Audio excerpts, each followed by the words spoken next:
So I can't wait to kick this off. So I think let's dive right in. So hello, everyone. Welcome to PMP Live. My name is Leah, and I'm a bookseller, politics and prose here in DC. And I have the honor of being your host this evening. Thank you so much for joining us and tuning in this virtual format, which continues to allow us to bring these amazing authors and their important books to readers like you.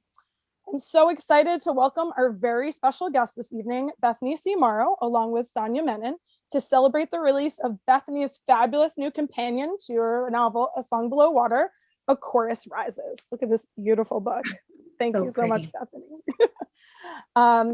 Before we begin, just a few things. You can click on the link that will drop in the chat to get your own copies of A Chorus Rises, as well as A Song Below Water. If you don't already have one, get one for your friends. They'll include a signed book plate while supplies last. Thank you so much, Bethany, for sending those over. And also check out Sandhya's fabulous works, including her newest one of Princes and Promises that just came out in their new Rosetta Academy series. So check those out as well. And also, if you have a question for our guest this evening, you can click on the Q&A button at the bottom of your screen and add one there at any time. And at the end, our guests will have some time to answer your questions. We always ask that you remember that this is a creative safe space and that friends be respectful of one another in their questions and comments. And of course, thank you all so much for joining us. So now on to the event you're all waiting for. It is truly my honor to introduce bestselling author Bethany C. Morrow. Bethany's work has ranged several genres, from speculative and historical fiction to her beautiful yet familiar worlds of contemporary fantasy. Bethany has written several novels, including Mem, A Song Below Water, which was an Audi, Ignite, and Locus finalist, and her much anticipated So Many Beginnings, A Little Women remix. She is also the editor and contributing author of YA anthology Take the Mic, which was a 2020 ILA Social Justice and Literature Award winner. And tonight we are celebrating the release of the greatly anticipated companion to A Song Below Water, A Chorus Rises. Bethany's newest series truly exemplifies the beautiful blend of amazing world building and also holds a mirror to our current society, as well as a beautiful celebration of Black girl magic. So if you haven't read it, you must, and I can't wait to hear the discussion this evening. And tonight, Bethany is joined by bestselling YA author Sandhya Menon. Sandhya has written numerous joyous novels, including When Dimple Met Rishi, along with Of Curses and Kisses, and her newest novel of Princes and Promises, along with so many other fabulous books featuring lots of kisses, girl power, and swoony boys. Her work is included in several anthologies. It has been highlighted in several outlets like The Today Show, Teen Vogue, NPR, and BuzzFeed. So without further ado, it is my honor to pass it over to our special guests, Bethany and Sandhya. The virtual stage is yours. Thank you. Thank you.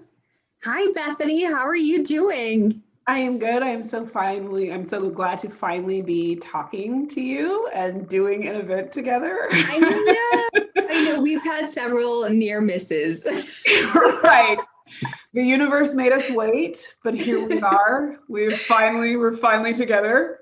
Exactly. Yeah. So I have a lot of questions for you. I think I had bombarded you with like gushing when A Song Below Water first came out, and I was just like, this book is amazing. I talked about it constantly at every virtual event I did, but that was an amazing story on so many levels, and I would love to know what it felt like for you to dive so firstly, maybe give us a short pitch of A Song Below Water and A Chorus Rises, and then tell us what it was like to, unintended, dive back into the world of A Song Below Water with the second one in the duology. So A Song Below Water. Oh, we have some feedback there. So Song Below Water is a story set in an alternate Portland, Oregon, where magical identities exist. And in this world, only Black women are sirens, and therefore siren magic is repressed and feared and disallowed and silenced. And one of our two teen protagonists' name is Tavia, and she is a siren, which means that her identity has to be kept secret by the people who love her and by the network in the Black community that makes sure that people don't find out who the sirens are. Her sister friend is Effie, and she cosplays a mermaid in the Renaissance Fair, but she also very obviously is becoming something, is she's changing herself. And so it's really about the life-saving qualities of Black sisterhood specifically, and how necessary and honestly, literally life-saving that is, and just their relationship, and how they traverse this world that is, steeped honestly in misogynoir and just anti-Blackness. And so someone in that story, there was another magical Black girl, because I don't ever write stories with only one or two magical Black girls in them, but there was another girl and her name was Naema, and she was an Eloko. And Eloko in this world are at the sort of top of the magical identity food chain, because anyone can be a Eloko, and therefore that magic is beloved, even though if you look closely, you really wouldn't be able to say what they do in A Song Below Water. And Naema is she's always just a very self-possessed and like self-affirming and self-loving character who just did not get along with Tavia and Effie, even though she was a part of the network that protects Siren from being found out.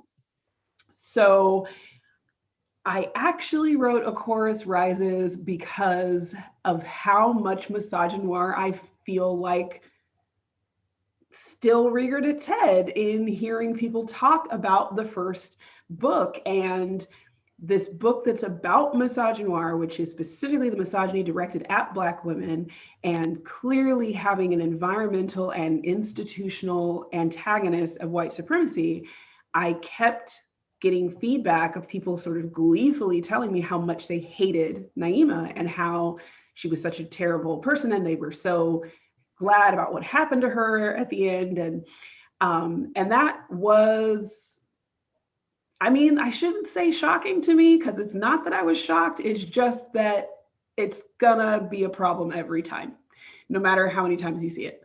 So I had no intention of writing a follow-up, and I was like, but you're going to get this work. So now we're doing a follow-up. And so I decided to tell a story from Naema's point of view, and also to intentionally, because there's no need for a redemption arc. I've talked about the fact that even if there were, we are never afforded them. Women of color do not get redemption arcs. And so we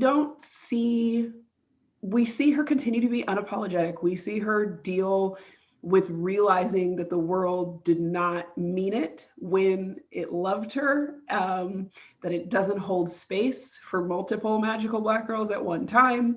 And for Tavia to come up, she had to come down. And so we see her, but we also see her find out what it means, what it was supposed to mean to be a Eloko, and this thing that, regardless of whether society wants to, it can't actually take from her. So yeah. I mean, on one hand, I loved coming back to it because I knew this girl very, very well. Yeah. And maybe for other people, she was a foil or a side character or a small character, but it was actually very easy to write this book because I knew exactly who she was and who she was going to continue to be, and what was not going to happen, and how she was not going to be, she was not a wild horse that was going to be broken. So it was actually it was wonderful coming back to it. But the reason that I came back to it was because this is not okay. Wow. Isn't it just deeply ironic how that happened with the kind of book you wrote, right? And then what people took away from it. Yeah, because, and even in the first, when the first book came out in June, and this book had been inspired by watching a Black woman be completely attacked and slandered and stuff online, which is where I got the line, "My voice is power," and why I wrote the story in the first place. But when the book came out in June, or shortly thereafter, I was actually going through being attacked online. So there was a lot that I'm like, I wish this wasn't so real. Like, I wish this wasn't reality. Right. But yeah, there were so many aspects of both of these books, and how resistant to changing people actually are, how resistant to making full changes. You find that people are more than happy to do an exceptional change for one person, for one exceptional character, and see, aren't we all better now because we can rally behind this one Black Siren. And there's a reason, that the other Siren that we know of is still being detained when we come to A Chorus Rises, because I'm like, that, it's like we just found out today that Juneteenth became a federal holiday at the same time that you're making it illegal to teach what Juneteenth even is. Like, Right. We're Right. So this is the jig is up. This is not real progress. You're not actually interested in progress. Right. And it's very interesting that you say that you were kind of going through this online, attacking, bullying at the same time, because there's this thread, isn't there, that Naema kind of goes through this online social attack because she basically says someone is a siren, and then she Right. Excuse me. Yeah, but she becomes the kind of the focus of the attack for the outing of this siren, right? So like, I found it very interesting how she handles it, and basically like she surrounds herself with love and support. And so was that kind of from your personal experience, or how did you come up with that part of the story? I mean, for me, that's who Naema is. Like, Naema it was very easy to write this character because she wasn't going to give. Like, she wasn't going to bend. And that's not to give, we all know the stereotype of like the strong Black woman. And I've talked about what the problem with that is. Anything that's reductive is a problem because it doesn't leave room for the full humanity of the person, and it doesn't take into account what it costs, and it doesn't take into account why I have to be strong. What are the conditions that you have set up and keep upholding that force me to have this divine strength for then you to be so enamored of, and it never occurs to you to fix the situation, like never occurs to you to fix the world that keeps resulting in this strong Black woman. But part of the problem with that reductiveness is she's not a person anymore. You're not thinking about like, this is harmful. This is, it almost like absolves people, because if this is a superhero, you don't have to be afraid of how much damage you're doing to her. You don't have to say you're sorry. You don't have to change anything. And so writing Naema was like, she wasn't going to give, but she also wasn't going to keep giving. Like, she also wasn't going to beg or plead. And I know people are all different. I do hear people sometimes being like, I just want to show my humanity. And I'm not of that school, and Naema's not of that school. She's not trying to show you her humanity. It's a given. It goes without saying. I'm not trying to convince you of something. I'm going to stay in reality. And so Naema's whole personality is like, this whole thing is a fiction. I'm going to stay in reality. You're not going to get me to come over here and start behaving in response to you. Like, you're creating this narrative and this false discourse and trying to get me to join you in order to defend myself. And she just is not going to do that. So. Wow. Yeah, that's what I love about her. She is a very unique main character in that, like you said, in the first book, people apparently had a big problem with her. And what I love about this A Chorus Rises is that you did not go into it saying she's going to completely change. This is a redemption book at all. It's so unapologetic, which I love. Yeah, it's saying that just because you have set up this system that paints me a certain way, or you have this confirmation bias and you're just looking for excuses. Now, if she had been somebody else, she would have been exactly on paper what everybody talks about as the strong female character.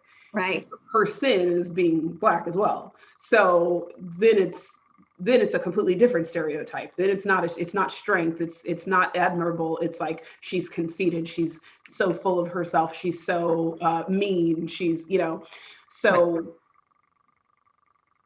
Right. just forcing people to understand that, like, if there's a large transition in your perspective, in the perspective of this character reading this, it's going to happen in you. Right. It's not going to happen in her. Right. And the book is a challenge to do that, because where did you come up with this? And that's not to say you have to love her and she has to be your favorite person, but specifically the way that she was. I also say, if you meet someone in someone else's story, you have not met them yet. And so sort of the ridiculousness of doing what felt like headcanon, like it felt like there was a lot of headcanon involved in the way that she was being discussed, was like, you brought that, though. Right. Like, you made that up. That wasn't in the book. Right.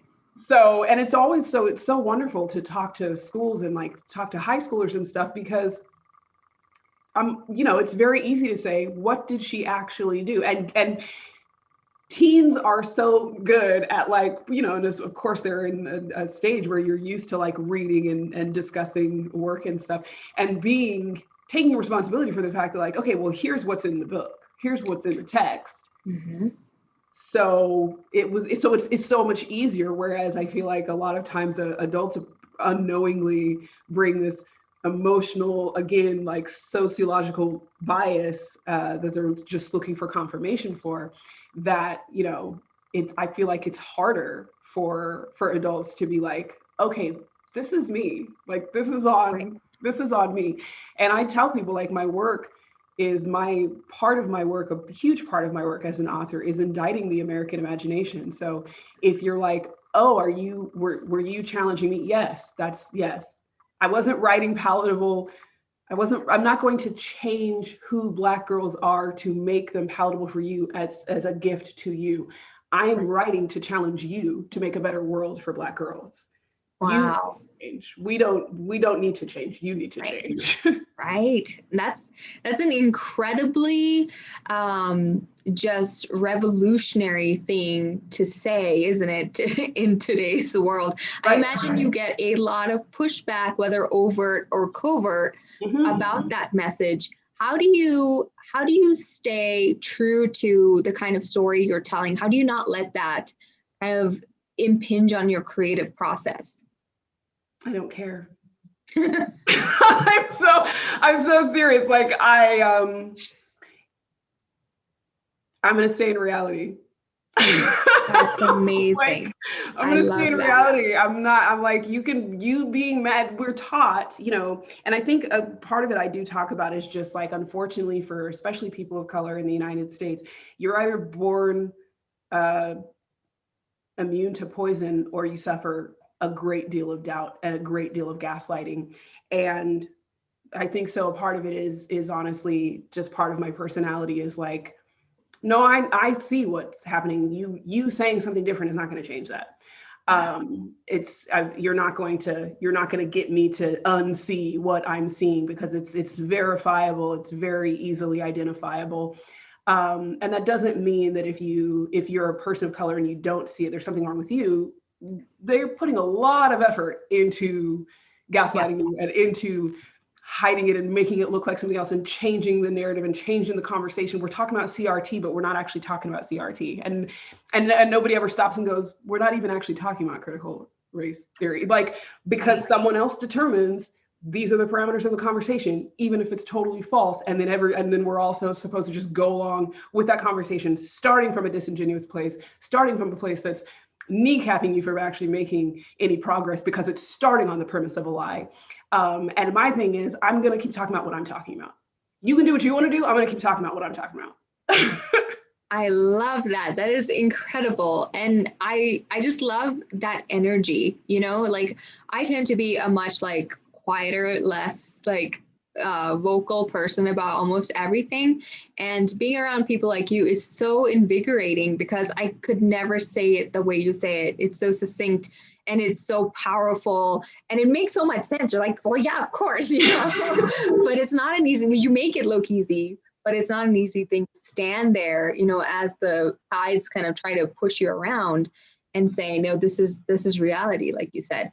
Have you always been like that? Or is this something that you have had to cultivate over the years and that you have gotten better and better at? Or were you, like you said, were you born with that kind of immunity?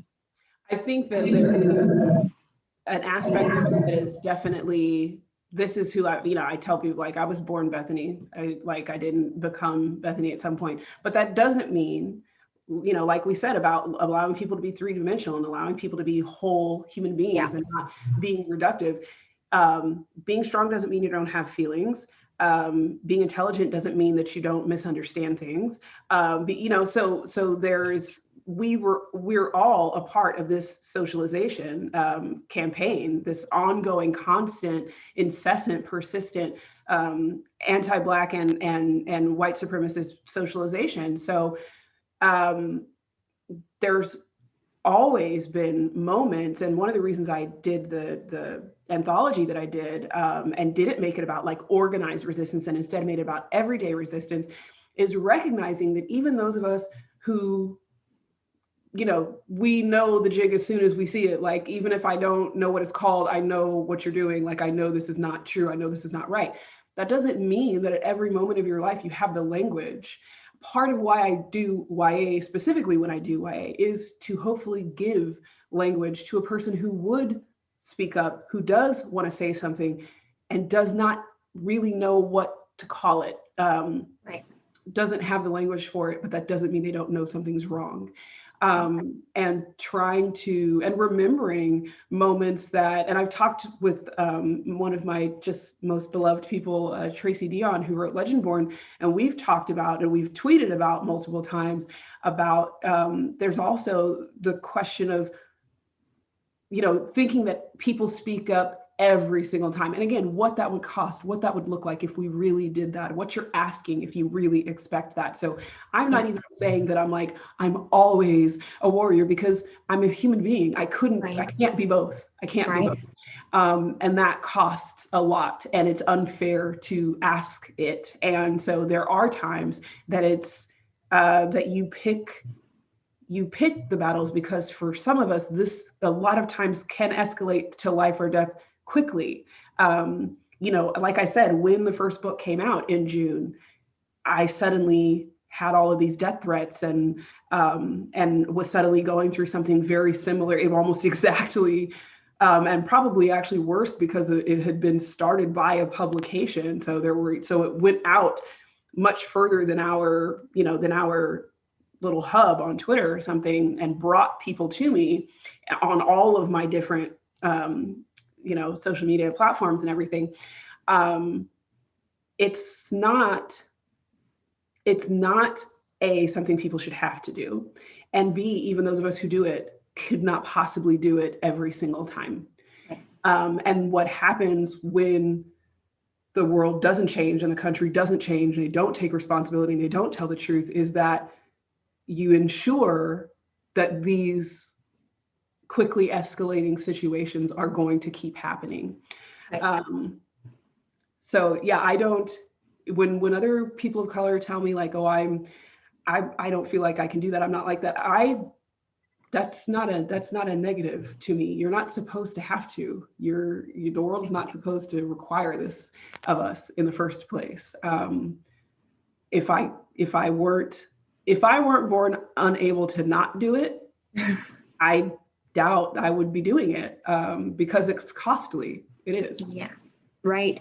What are some, so in both the books, A Song Below Water and A Chorus Rises, one of the big things that I loved, and I'm sure everybody loved, was just this incredible friendship that you see between these characters. Like the way that you wrote this friendship, it feels like they could just walk off the page.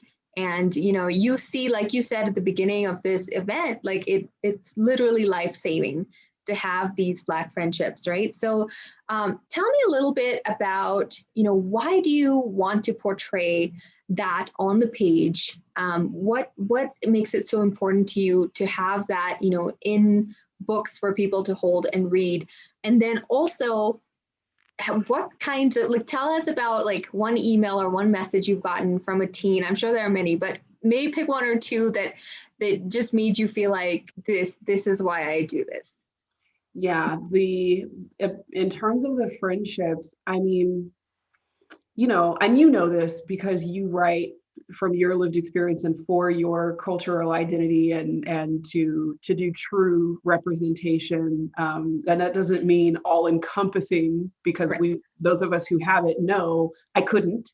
I'm one person. I don't have every experience in this, but telling an authentic one that is going to reach people who are not accustomed to really seeing much at all. So I don't think I do it with a thought of this is super important. I do it because this is real. This is reality. This is what we actually, and because it's easy, as soon as you realize that my target audience is Black girls, then there's no, why is this important, or how do you decide to do this? I would only have to decide that if I were writing for somebody for whom this is new information, or this is something they don't know, or if I were literally writing to a white audience and being let me show you, let me just open the window and show you a glimpse of art. But that's not what I'm doing. Because I'm talking to Black girls, I talk to Black girls. I talk to Black girls the way I talk to Black girls. I talk to and about Black girls the way that Black girls are.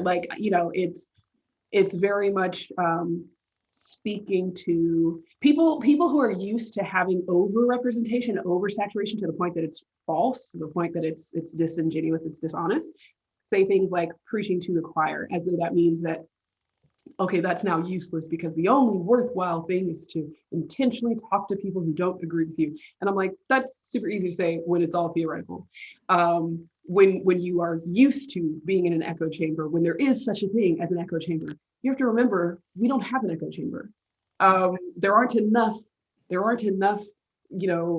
South Asian and Black American and East Asian, there's not enough of us to have an echo chamber. So we're talking to people who are unaccustomed or less accustomed than they should be to seeing themselves fully developed and presented as whole people who have desires and thoughts and everything outside of, and I'm not doing it to prove that to someone else. I'm doing it to offer to the person who deserves it.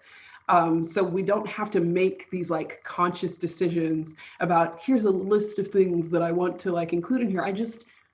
I think about Black girls. I think about my girlfriends. I think about Tracy. I think about Latrice. I think about Karen. I think about Danielle. I think about, and I think about my sisters. I just think about these actual relationships and what they really do.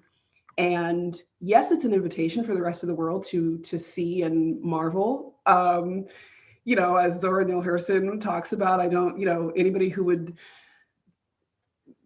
rob themselves of the joy of my presence, of my existence, is I don't understand why you would do that. So sure, it's an invitation for you to take, for you to reverently and lovingly view it. But I also always want to remind people for whom I know what it's like to live in this society, that there are painful elements, there are incessant attempts to silence, to hurt, to harm, to violate, to kill, to maim, to imprison, whatever, but you also have this, but you are also this. And, you want to edify and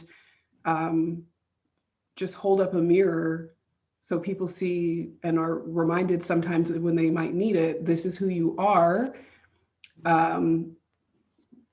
This other thing is a lie. This is who we actually are.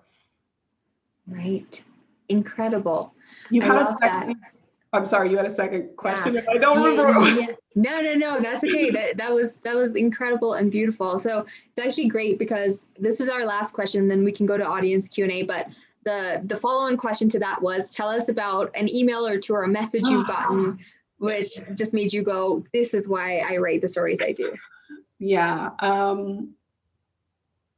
I got a lot directly from Black girls and from Black women, and they both are so meaningful because from the Black women, it's usually somebody around my age. I'm in my late 30s, or it's somebody a little bit older, and they're saying what I would have said, which is, I've never seen this. I didn't have this when I was this age. This is not what I got. But what they say, because I'm the one who wrote it, right? So I experience it differently.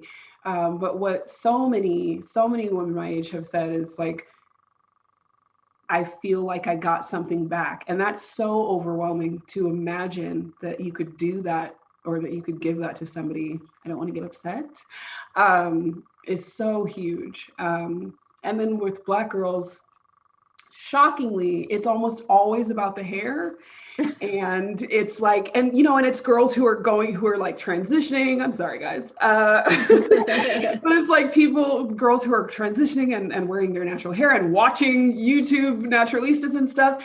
And they'll just like screenshot. The thing that people don't understand, people quote our books back to us, and they'll apologize when they do it. They're like, oh, I know you know what you wrote. And I'm like, do you understand what it means when you quote my work back to me, though? Because you're telling me this particular moment, this instance mattered that much. I committed it to memory, or I took a picture of it.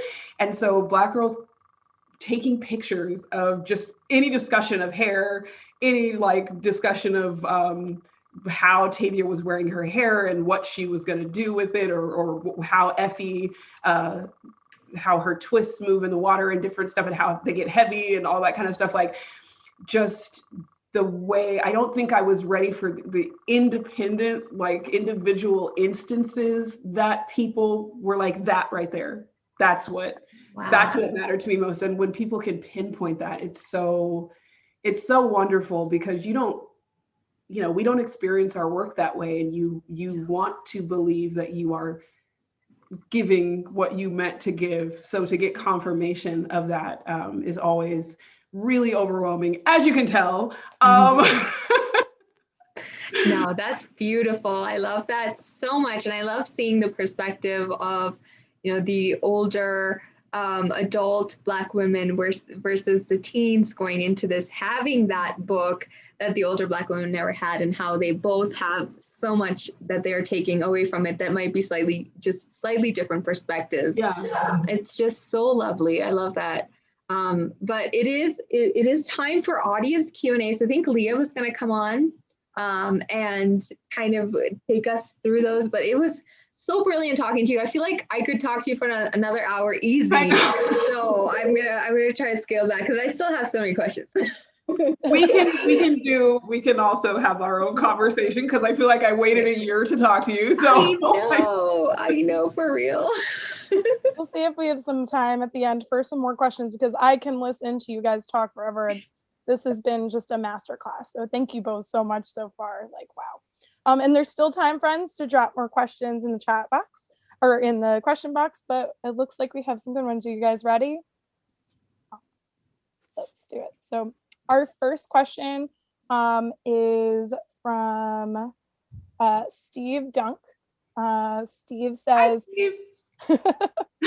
I know you write these books with a Black audience in mind, and rightfully so, but I just want you to know, it moved, that as a white dude, your books not only entertain me endlessly, but they make me a better person. And thank you so much. So that was just a comment to throw out there in the beginning. You're trying to do it again. I know what you're doing, Steve. I've already cried. It's okay. So it really just sees how, even though it really crosses over. So thank you so much. But our next question is from Leland.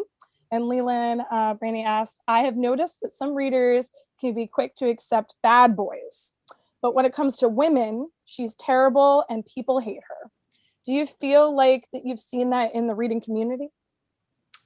Well, I feel like we talked about that, and you know that I say yes. Yeah, I mean, we see it, we absolutely see that dichotomy between men and women, but people sometimes don't look we'll say women and we won't realize that women tends to be coded white women. And so if you look closer at that demographic, and you see how all of us are treated differently from each other. And of course I'm talking specifically about misogynoir, but yeah, I mean, I think this applies to all women of color to a degree, like that there's not a lot of room for some of these stronger attributes of these personality traits that we all know. If you wrote a list of like what makes a strong female character, but you're gonna have biases as soon as that's attached to a woman who's not white, because you're gonna have all of these stereotypes and all of these negative messages and images specific to our racial identities. And so I think people have to, I really, really, really want white women to go much deeper when they're thinking about these things, because it's very easy to say men and women, and it's not so easy to say, okay, but once we start talking about women, how does that break down? And what does that look like? And it's the whole reason I wrote this book, because I could not believe that she was, I mean, I think it would have been fine if people had just been like, oh, I don't like Naema, but it wasn't, I don't like Naema. It was, I hate Naema. I wish Naema had, I mean, the kind of emails that I've gotten, right? And you're like, this is a child. This is a 16-year-old child. That's upsetting. Yeah. It's really important that you got to really expand on that character, and you just fleshed her out in such a beautiful way. And also, right, that she just kept telling the truth. She said she filmed it to serve a purpose of helping those kids. Yeah. But the thing is, she did make mistakes. Right. The interesting thing is there's a really big mistake in terms of what was done to her, and nobody seemed to have a problem with it because it happened to her. So, and I wanted to be really realistic about how she would feel about this person even more so now. So instead of trying to make her more palatable by having her be really forgiving and self-reflective about that, it's like, no. This is a rightful ought. Everybody skipped over what was done to her because you already disliked her. And so I never tried to make her a perfect character. Because that's a huge problem, is the need to be the perfect victim, to be the kind of person that people will easily go to bat for. And usually it requires you to not love yourself quite as much as Naema does.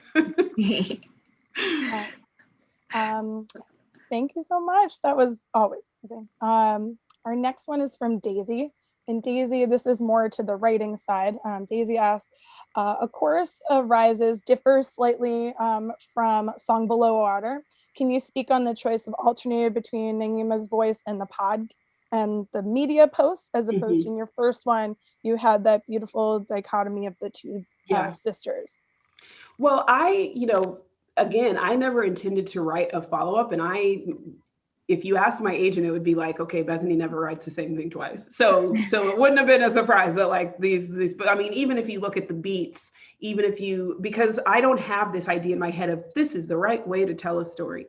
And because of that, there's no formula, right? There's no, even if you look at A Song Below Water, it's closer maybe to a traditional, but it has two climaxes, and it, because that's I'm writing the story. I'm not writing a beat sheet. I'm writing the story, and this is what the story is. So for A Chorus Rises, it's a completely different story. I didn't try to infuse it with things in order to make it the same level of action packed as the first one, or to make the pacing match or anything like that. It's one of the things that we say, especially as creators of color, is people are so used to a very Western idea of narrative and structure and what makes a story in the first place, that one of the reasons it's so important for people to read work by non-white American authors is because you have a very limited understanding of story. Otherwise, you have a very limited understanding of narrative. And so when two different people are given the power to tell their story, even if I write both of them, even if the author is the same, for me, because these are very different characters to me, they tell their stories differently. They are different people. One of the major ways that I didn't think was major, but I'm now, realizing people think is noticeable is if you read A Chorus Rises, if you read A Song of the Water, Eloko is lowercase and it's Eloko or Elokos if you're pluralizing. If you read A Chorus Rises, which again is written from the perspective of an Eloko, A, Eloko is capitalized, and B, there's no pluralization. So you're learning the proper way. And a lot of people would be like, okay, well, that's an inconsistent style guide for this series. I'm like, right, but it's written by two different characters. It's written from the perspective of two different characters. One of them is in the community, one of them is not. So once the person who's in the community gets a chance to tell her story, she's going to tell you the proper way to do things. And it doesn't have to match what they said because they're not a loco. So that to me, even within my own work, I think is so important to understand that when you allow actual different perspectives, expect different perspectives. They're going to be different perspectives and they're not going to, try to match the past one.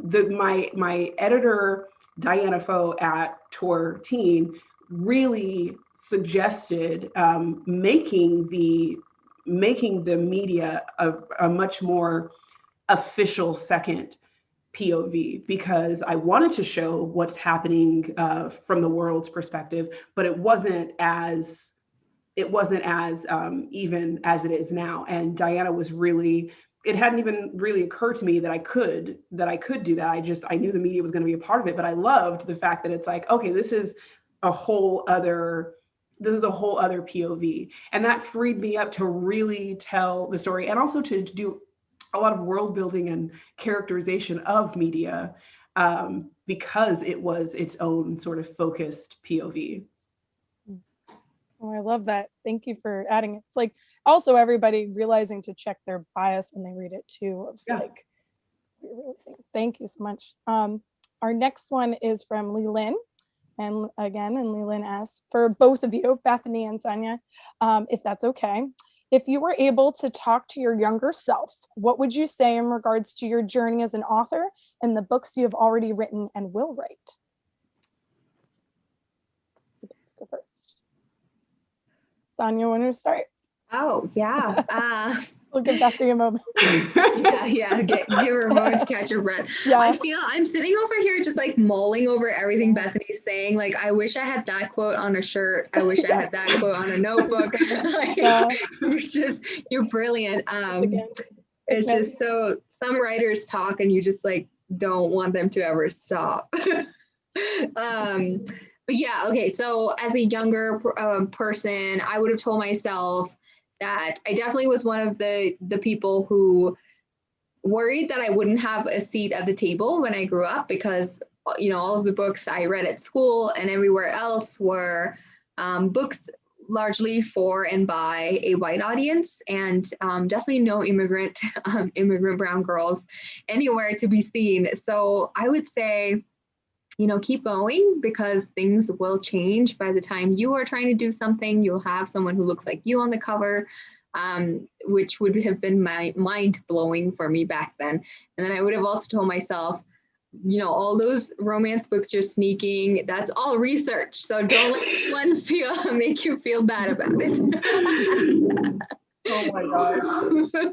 I think what's interesting is, I feel like you could have just told your younger self, you are the change. Like, it's really interesting for us to be like, oh, what would I tell my younger self? Well, obviously our younger selves got it right, because we ended up doing what we intended to do. And we did have to fight a lot of fights that are not normal. And we did have a lot of pushback that is not the norm. So I always feel like those kind of questions for authors who are not well represented or not equally represented, kind of, we're like, we are the younger selves who did it. So I would say Thank you. Good job, younger Love it. Bethany. Thank you, younger Sandhya, for being the change. Oh my gosh, I love that. I got goosebumps. That's amazing. I think we have time for maybe a couple more. So for a fun one, for our next one is from Katie. And Katie asks, so for Bethany and then Sandhya, if there's a particular one that you enjoyed as well, which magical being in your Song Below Water world do you most identify with? Or is there one that we haven't seen yet that you think of for yourself? No, I mean, I'm a siren, so like I already know that. I don't think it's a surprise to anybody now, but I think I identify personality-wise more with Naema. Sorry, guys, but I definitely think that I'm a siren. So incredible. Can I ask like a quick follow-on, because this was on my list and I'm just dying to know firstly, like, tell us how you came up with the idea of this universe, and then like what was your process to, because it feels, every time I talked about it, I was like, this universe, it feels like you could go to Portland and it's like really there. It's there. So, really there. It's incredible. So like, can you tell us, how did you do that? How did you weave this fantasy world with like Portland? How did you do it? I think that for me, it's like I grew up on a diet of speculative work by Black American, Latinx American authors, and that's just the way we see the world. I feel like there is an aspect of it that it's like, this is just reality. You know, everybody's been watching the High on the Hog documentary, and there's a part where he's talking about, just think about the fact that we named our food soul food and like, you know, and that it's attributed to something that is unseen, but that is like necessary and divine. And so I'm like, this is reality. This is a part of our reality. And so it's, to me, what would be harder is just writing a contemporary, or just like, you know, because I'm like, that's, how do you account for the survival? How do you account for the joy? How do you account for the, you know what I mean? Like, given what is real about what is done to us, what has been done to us, what has been tried against us, how do you account for this without dealing with this aspect, without dealing with the spirit, without dealing with the soul? Like, how do you account for that? And you can't. And so, you know, being part of a proud tradition of specifically Black American writers who always use the speculative to speak to reality, because it is the only way. My lived experience and the truth that I know, which is the actual reality that I live in, that we all actually live in, but we don't all have to acknowledge it, that is speculative to an audience member who is taught to deny. So that to me is just the natural, it's just the natural order. It's like the natural way of seeing the world. So I would have to do just as much world building. I just wrote, obviously, a historical, the Little Women remix, So Many Beginnings. And again, because it's literally historically accurate, it's literally set in the world we live in, because it's so often and intentionally omitted and erased and denied, I have to do world building in a historical fiction, in something that ostensibly you should know. You should already know this is real. Like, you should already understand this. But reality is so curated and is so denied that I'm always world building. People of color, particularly in America, people of color are always world building, because we have to show you're lying about something. Like, you've been denying something. There's something that I know is true, that I know is real, that you don't seem to know about. I know you do, but like, you're taught to deny it, right? So so it was just putting what I know to be true on the page. And yeah, it's no more difficult than just like describing the sunset, I guess, because this is it. This is what's really happening if you're actually paying attention. And then the different beings and stuff. I mean, it all came out of that one moment of deciding my voice is power, and therefore Black women are sirens, and therefore that is disallowed, and it's not approved of. But that means that it's my power that's not approved of. It's not power. It's not magic that's wrong. It's my magic that you don't like. And that means there must be somebody that has a magic that you do like. And so that's, why Eloko. And then various others. But, I always say the sprites are just because I love little shits, like just little jerks that are just like, why are you doing this? I love them. And I know I've talked about the Jurassic Park issue before, where it's like we're in fantasy or sci-fantasy, we're used to this non-human thing that's just fixated and obsessed with humans. And the way that I wanted to do the sprites is like, the only reason they seem like little shits is because they're not worried about explaining to you. They're not obsessed with humans to the extent of like, let me explain my existence to you. Let me show you my true self. Let me defend what I did or didn't do. Like, they don't care. They have like, you're just human. Why do I care what you think? So they don't go to the trouble of explaining themselves and exposing themselves. And because of that, we have this myth going on of, of things that we attribute to them that are either true or not true. But it's like, you're only getting that information from the humans, because it is always mind-boggling to me when we write these like fantasies about other types of creatures that are so amazing and have like a whole world of their own, but for some reason they want to fall in love with a human boy, and I'm like, why for what? I don't get it. So true. I wish I can listen to both of you and keep going for hours. It's truly been like a masterclass. But sadly, it's all the time we have. Thank you both so much. Thank you, everyone, for all your amazing questions and thank you and your contributions. And of course, many thanks to Bethany and Sandhya for joining us this evening and sharing your words and insights and your truths. So important. And of course, thank you all viewers for joining us this evening. Don't forget to click on that link in the chat box to grab a copy of Bethany's new book, A Chorus Rises. Grab it for yourself and for your friends, or if you haven't joined the world yet, definitely check out A Song Below Water. And there'll be book plates for friends that purchase those. And of course, check out Sandhya's amazing series, including Princess and Promises, so good, and join that world as well. Don't forget, you can also follow us on social media. Check out updated listings of our upcoming events. You can follow us on our Kids and Teen department on social media at Kids and Prose, and we'll put that in our chat box as well. And you can also check out past events and watch this one again on our YouTube page. So hope to see you there as well. So thanks again, everyone.